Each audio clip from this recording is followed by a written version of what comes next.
Hello everybody, your resident trail hunter here. I'm here on the Isle of Skye. I've been here for a few days. It's amazing. And I've been just trekking and having a good old look around. And a little while ago I put out an Instagram asking you for a quick bunch of questions that you had regarding my Rota Vicentina trek.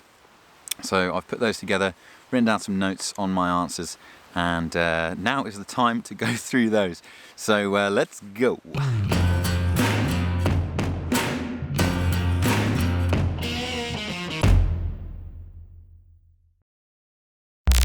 Hello fellow hiker and world traveller, I'm Russell Hepton, aka the Trail Hunter. If you don't know me already, I bring you the best tips and inspiration for hiking around the world. Okay, so let's crack on with the Q&A for the Rota Vicentina. So I got the questions and answers and everything on my phone, so I'm just going to read them out and give you my 2 pence. Okay, question 1 is from Andrea Crosiquia, who is actually my resident trail angel while I was out there, and she kindly gave me a map to help me on my way, and she actually gave me a lift all the way from Lagos back to Lisbon, which was so kind. I'll put a little link to her Instagram so you can follow her. But her question is, did you have a plan B for rainy days? You were incredibly lucky and blessed. Did you know that?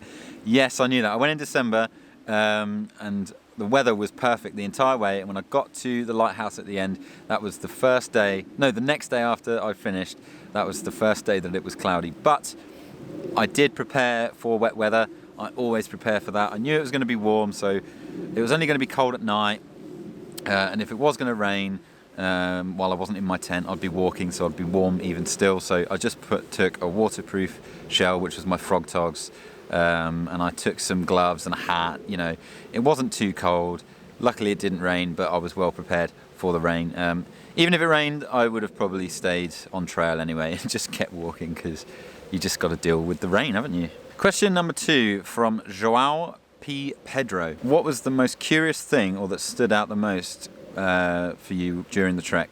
So the most curious thing was definitely, I was probably just over halfway, and I walked through this massive caravan, like parked up bunch of caravans. There was loads of them, and it was basically like a traveller caravan thing, and it wasn't a business, it was just where they'd all parked up. And I walked through this thing, there's dogs barking, there's people smoking weed, like people drinking, and I walked up and there was this woman in a trolley and a fag and a drink of something, like, and she was shouting at me.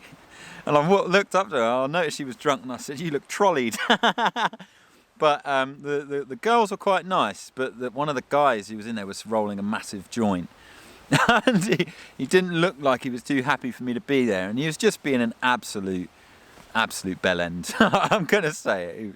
He just was being a bit like obnoxious, and I asked him some friendly questions like how long you've been here, and I just got like stupid answers back, and I was like, I need to get out of here, because the vibe and the atmosphere was really negative. So, but yeah, that was basically the sketchiest curious thing that happened. As far as like things that most stood out was like how varied the trail was. 1 minute you're in the woodland, then you're on the beach, then you're walking through a historic town.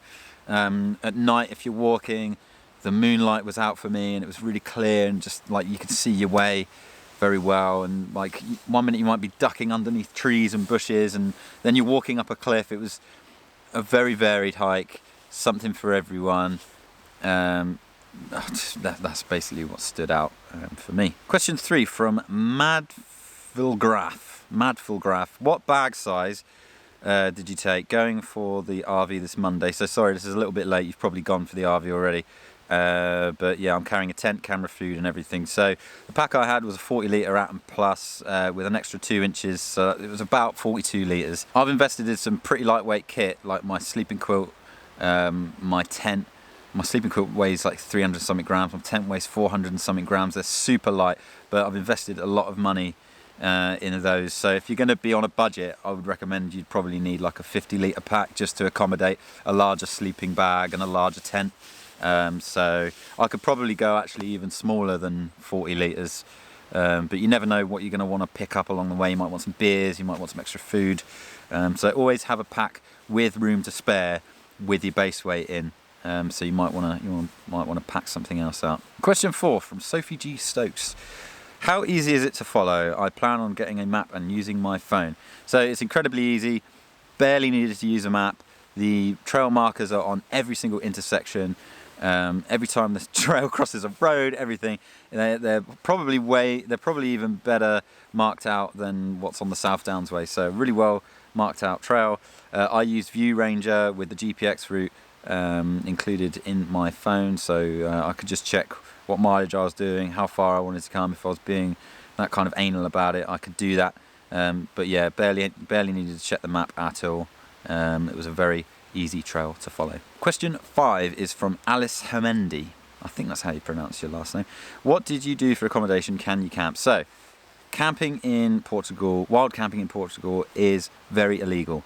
I'm stupid and I'm willing to take the risk. So wild camp on the RV at your own risk. And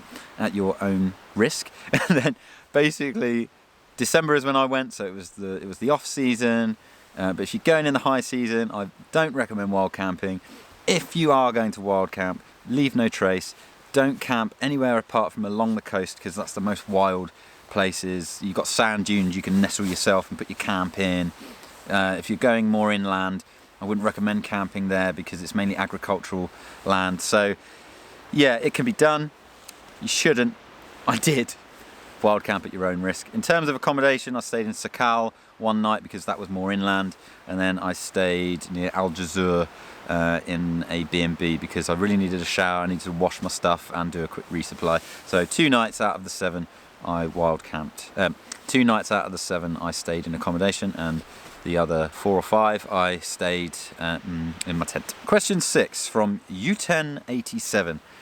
What was your cooking setup like? So I have a full video on my cooking setup for the RV trek, which if it isn't out already, it will be. I'll put a link in the corner and in the description for you to look at. I've also got a full review of my MSR pocket rocket, which I'll show you how to set it up and how to use it, how to boil. It's only any good for boiling water really. I wouldn't cook anything in the pot. But yeah, basically I had Ziploc bags with crushed up noodles or whatever I wanted in them. And then I had just a bunch of snacks for doing eating throughout the day in my bottom pocket and in my shoulder strap pocket. And then I'd have lunch in the towns because I was passing through one town at lunchtime.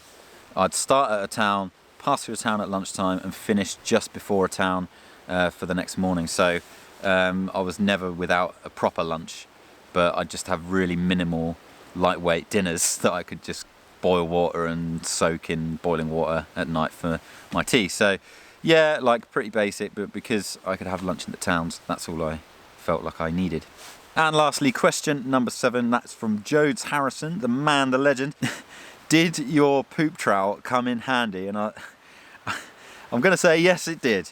I was regular as clockwork every morning.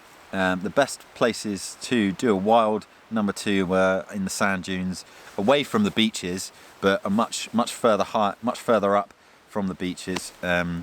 Digging cat holes in the damp sand was a doddle. I went in the woods once, but yeah, definitely the poop trowel, a really good thing. You can use your tent stake, or you can actually get an extra thick V-shaped tent stake to use as a trowel, and it also doubles up as a tent stake, and you can also use it to trickle water out of, so it's a good multi-purpose tool. But I had the Juice of Spades trowel, a very popular trowel for long distance hikers, and it came in very handy.